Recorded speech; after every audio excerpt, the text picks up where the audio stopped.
Hello and welcome to Maximum Rammstein, the first talking book about the band. It was written and researched by Ben Graham, music is by Amanda Thompson, and it's read by Sian Jones.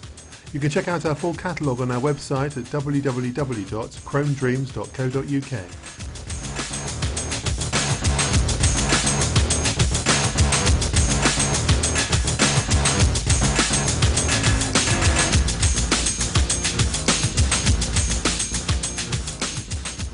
Good evening. Hi. Guten Morgen. You understand German? No. No. Houston, you don't have a problem. We are not Nazis, neo-Nazis, or any other kind of Nazi. We are against racism, bigotry, or any other kind of discrimination. However, we are the best rock band. Rammstein made this clear, unambiguous statement to the world's press in 1998. Yet still the suspicion that the band are somehow fascist sympathisers or propagandists continues to hang over them. Why? Could it be the music they make? There is no doubt that Rammstein's songs are heavy, powerful, relentless, and sometimes deliberately monotonous. When they are described, metaphors of totalitarianism, brutality, and megalomania often stray into the vocabulary. They seem to fetishise the power and control inherent in turn-of-the-century rock music. No way could they be described as small-scale or intimate. They are anthemic, to the point of parody. They appeal to the mass rather than the individual. Dark and brooding, they speak of alienation and despair, but they are never cold or inhuman. They show deep emotion, appealing to the heart rather than the head. Stirring, soaring, and strangely celebratory. Dangerous stuff when placed in the wrong hands, certainly. Yet the same could be said of any number of performers, from the giants of classical music such as Beethoven and Wagner to the likes of U2 and Led Zeppelin. In the book A Clockwork Orange by Anthony Burgess, and in Stanley Kubrick's film adaptation of the novel, our juvenile delinquent protagonist Alex gets his kicks from random acts of sadistic violence, listening to Beethoven's Fifth Symphony and loveless sex, which he calls the old in-out. This, coincidentally, is the literal translation of a track on Rammstein's Mutter album. The novel is set in a totalitarian future society, and he is reprogrammed by the authorities so that he feels waves of crippling nausea whenever he tries to indulge in ultra-violence. He finds then that he is no longer able to enjoy the works of his beloved Beethoven. The paradox is clear, that our greatest and most civilizing art arouses the same grand passions as our darkest and most animalistic urges. It's a paradox that Rammstein take full advantage of. Music, of course, has always been used to stir the passions of the people towards often nebulous ends. The pomp and circumstance of composers Holst and Elgar bolstered Britain's imperialist aggrandizement, while Wagner's sweeping ring cycle betrayed the Aryan Übermensch theories that the Nazis would later make their own.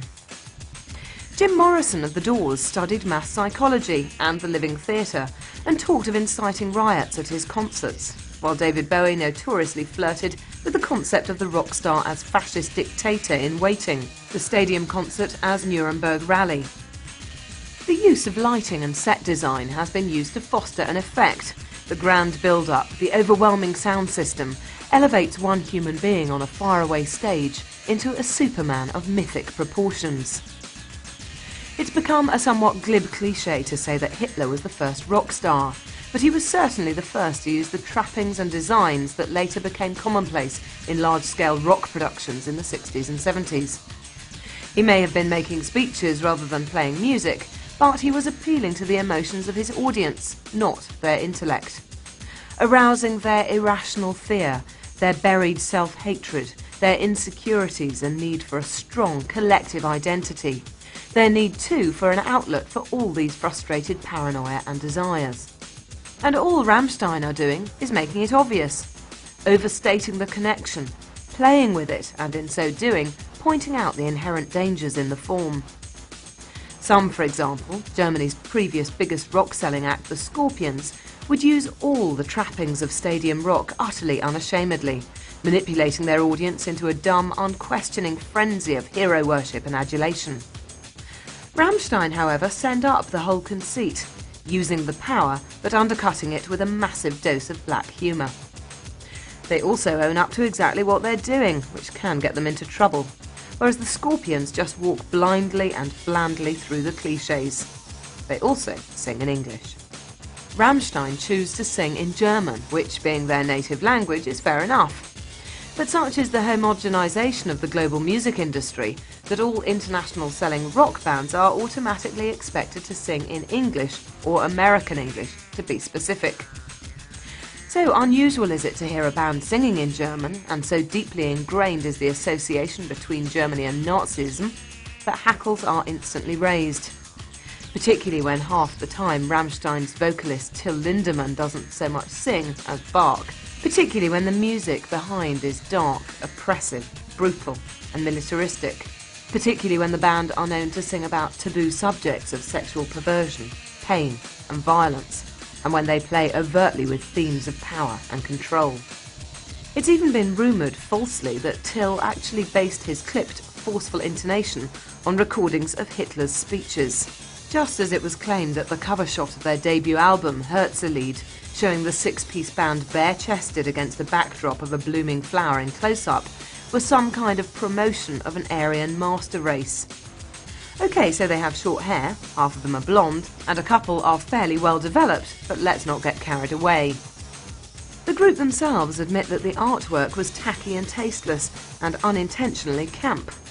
Indeed, when they are not being accused of being Nazis, Rammstein find themselves labelled as closet homosexuals.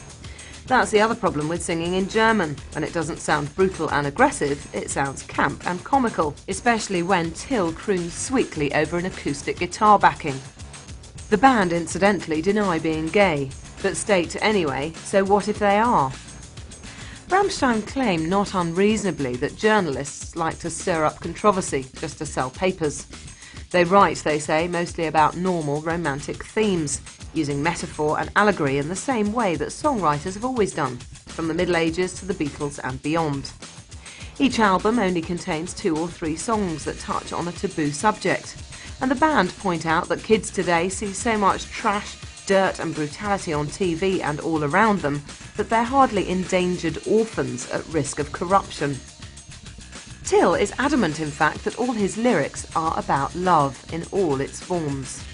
The light and the dark side, romance and perversion, the constant cycle of need and loneliness, love, lust, loss, pain and pleasure, elation and depression.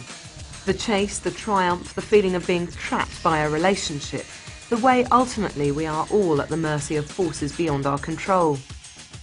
Rammstein write intelligently and poetically about all these things, utilising a sonic and lyrical inventiveness beyond the grasp of almost all their peers of whatever nationality. So, as they continue to insist, Rammstein are not Nazis, or even patriots, or even football fans. But they are, with all the knowing humour this statement requires, the greatest rock band, and quite possibly one of the most subversive too.